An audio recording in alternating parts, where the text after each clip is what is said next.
That Tuesday wasn't supposed to be different. Yet the sky was darker than usual, the clouds heavy, as if holding something back. Emma rushed down the street, clutching her coat tighter around her body. Her shoes splashed through puddles as rain fell harder with every step. She checked her watch. Late. She hated being late. The subway entrance was flooded with people, umbrellas bumping into each other, frustration hanging in the air. Emma sighed and turned toward a small cafe on the corner, a place she had passed hundreds of times but never entered. The bell above the door chimed softly as she stepped inside. Warmth wrapped around her instantly. The smell of coffee, soft music, calm. She took a step forward and collided with someone. "Oh, I'm so sorry," she said quickly, stepping back. "No worries," a calm voice replied. She looked up, and for a second, the world paused. He wasn't extraordinary. No dramatic looks. No flashy confidence. But there was something gentle about him. Something real. "I should have watched where I was going," he added with a small smile. Emma felt her heartbeat change. "I'm Emma." "Daniel." They stood there awkwardly, rain tapping against the windows. Daniel gestured toward a table near the window. "Looks like we're both trapped here for a while." Emma hesitated, then smiled. "Yeah, I guess we are." Chapter 2.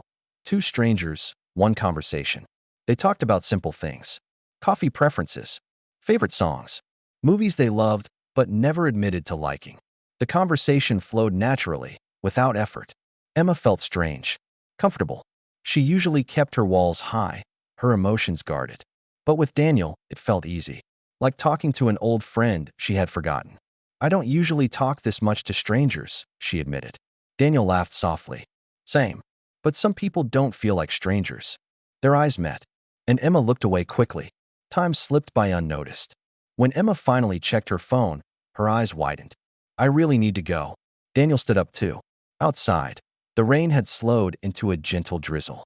For a moment, neither of them moved. "I know this sounds sudden," Daniel said, rubbing the back of his neck. "But would you like to meet again?" Emma's heart skipped.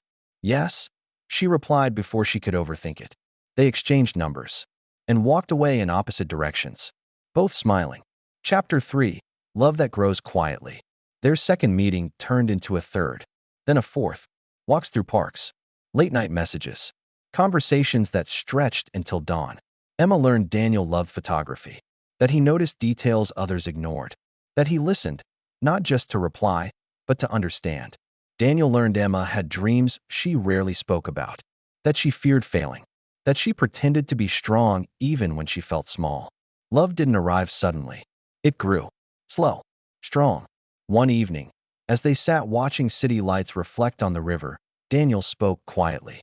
"I think I'm falling for you." Emma didn't answer immediately. She took a deep breath.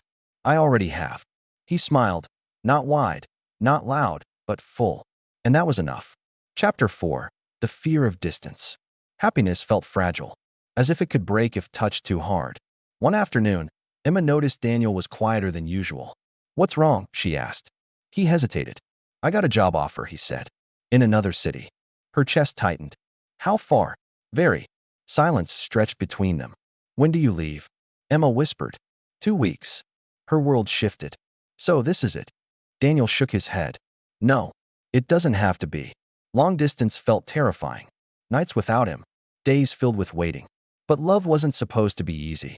"Let's try," Emma said finally. "I don't want to lose you without fighting." Daniel reached for her hand.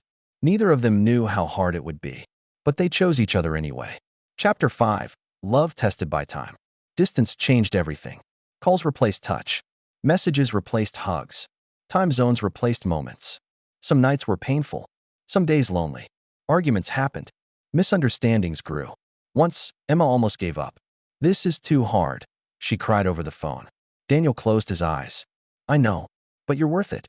They learned patience, trust, faith. Love became stronger, not because it was easy, but because it survived. Chapter 6. 1 year later. 1 year passed. Emma stood at the same subway station where it all began. Her phone buzzed. "Daniel, turn around." She frowned and turned. He stood there, smiling. Her breath caught. "I'm back," he said. "For good." Emma didn't speak. She ran into his arms. Some love stories are loud. The strongest ones are quiet and last forever.